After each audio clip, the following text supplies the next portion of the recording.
Put your hands together for Kamini.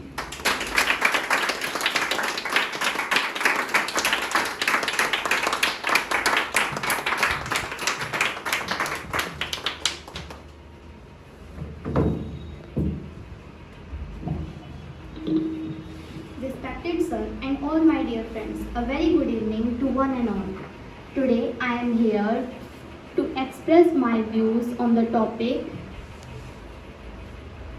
the problem faced by the students of school or college in their life.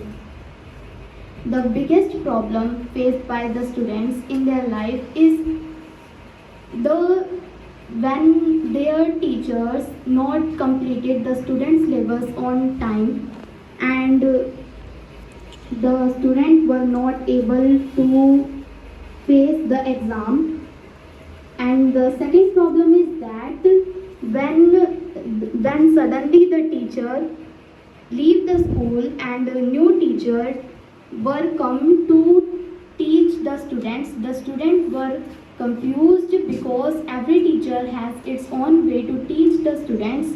Every teacher has his or her own way.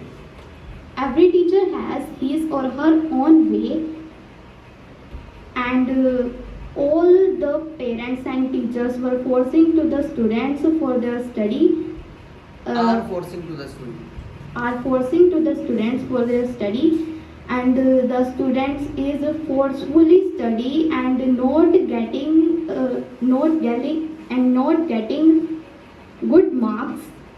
Thank you for listening to me. Very nice. Put your hands together for